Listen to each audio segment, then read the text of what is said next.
Episode 16. Yo mengantarkan Lia ke perusahaan Arya.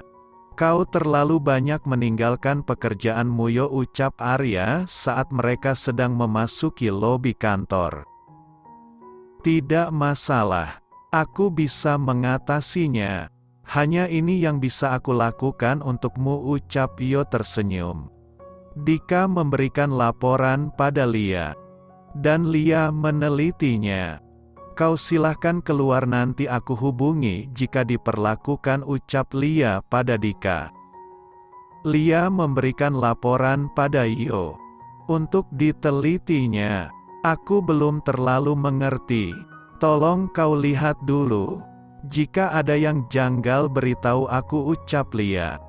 Yo mengamati semua laporannya. Dan terdapat satu kejanggalan keuangan. Sepertinya hasilnya sedikit berbeda.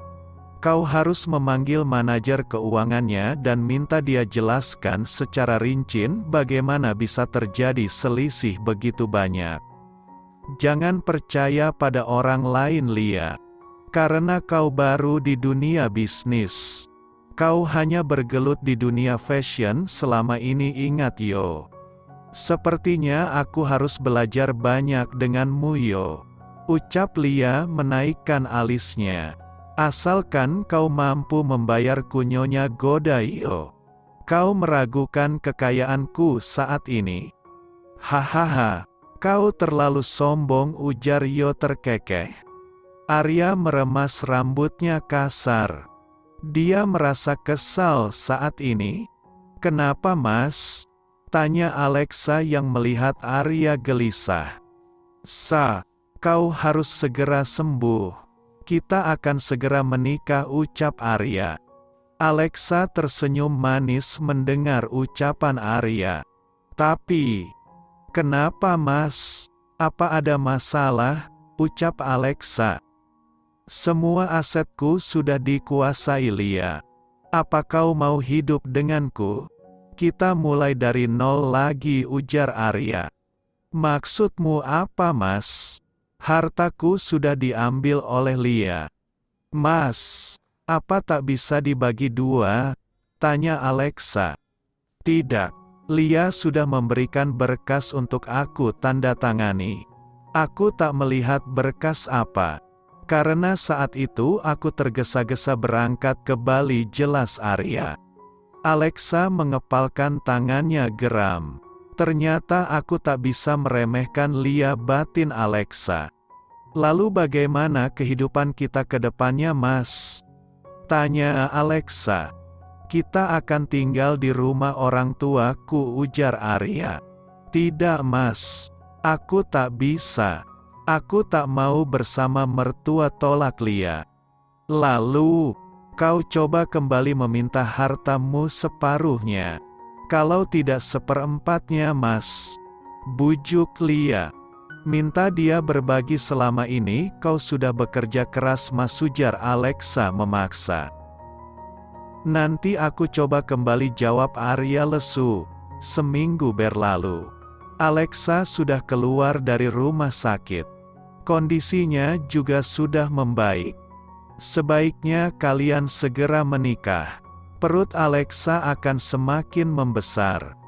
Sebagai orang pun sudah tahu kalau saat ini Alexa sebagai pelakor.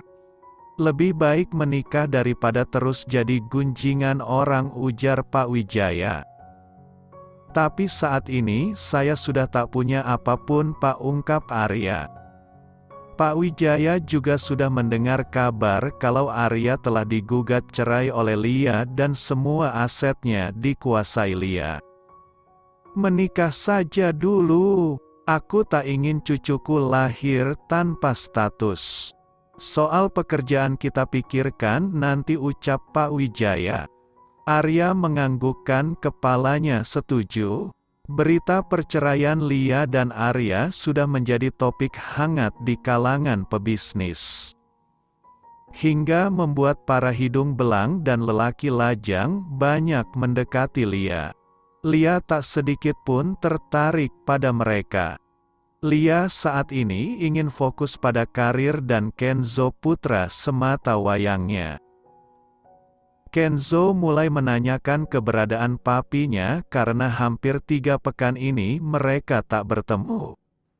Saat ini, Lia sedang berada di kantor. Dia termenung memikirkan cara menjelaskan pada Kenzo. Kenzo terlalu kecil untuk mengerti perceraian orang tuanya. Sebulan berlalu Lia dan Arya benar-benar tak pernah bertemu lagi, bukan karena Arya tak mau bertemu Lia. Tapi Lia terlalu sibuk dengan dunianya saat ini. Sudah 2 kali Lia tak menghadiri sidang perceraian mereka. Lia yang terkadang di kantor dan terkadang di butik dan sesekali meninjau showroomnya membuatnya tak punya waktu untuk bersantai lagi. Lia benar-benar lelah dengan rutinitas yang dijalaninya, tetapi dia bisa apa ini sudah jalan yang diambilnya sendiri? Lia tak boleh mengeluh karena ini untuk Kenzo.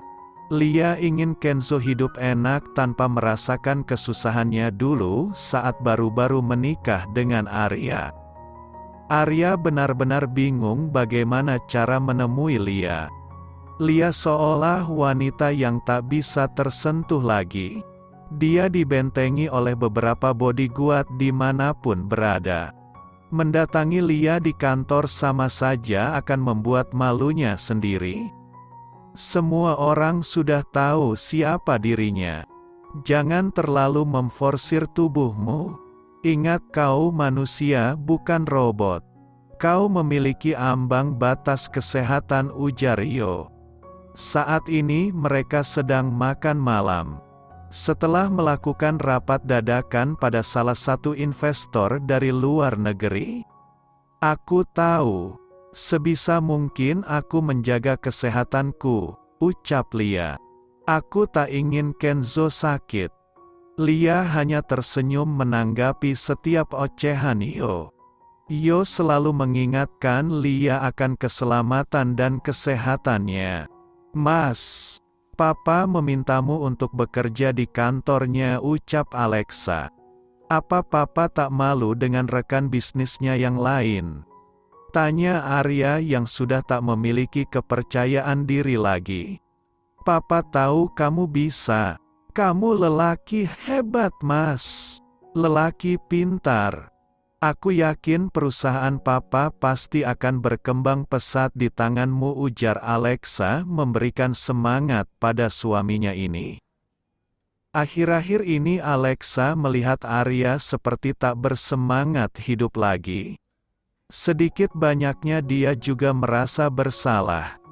Aku takut mengecewakan Papa, kata Arya pelan. Kalau kamu tidak pernah mencobanya, kita takkan pernah tahu hasilnya, Mas. Kalau Papa sudah mengajakmu, berarti dia sudah percaya akan kemampuanmu, tekan Alexa. Mau tak mau Arya menganggukkan kepalanya lemah. Sebenarnya jauh dari Kenzo membuatnya tak bisa hidup tenang. Tujuan hidupnya selama ini seakan hilang. Tapi Arya harus bangkit kembali. Dia ingin Lia tahu kalau dia bisa hidup tanpa harta yang diambil oleh Lia. Toh sebelum bertemu Lia kehidupannya juga biasa saja. Memang Lia yang memberikannya modal untuk membuka usaha. Dan memang sudah seharusnya harta itu milik Lia dan Kenzo. Pagi ini Arya sudah berdiri. Dengan setelan kerjanya yang sudah lama tak terpakai. Arya bersiap dengan tampannya. Dia masih sama seperti dulu, hanya saja jabatan yang sudah menghilangkan dari dirinya. Kali ini dia hanya ditunjuk sebagai direktur pemasaran oleh Pak Wijaya. Karena menempatkan Arya di bawahnya itu tidak mungkin karena Arya baru masuk di lingkungan kantornya. Semangat Mas, kamu pasti bisa, ucap Alexa mengecup bibir suaminya sekilas memberikan semangat. Arya masuk dengan menenteng tas kerjanya. Sebagian orang kantor Pak Wijaya sudah mengenali Arya. Apalagi sejak kasus skandal yang membuat orang memandangnya sinis.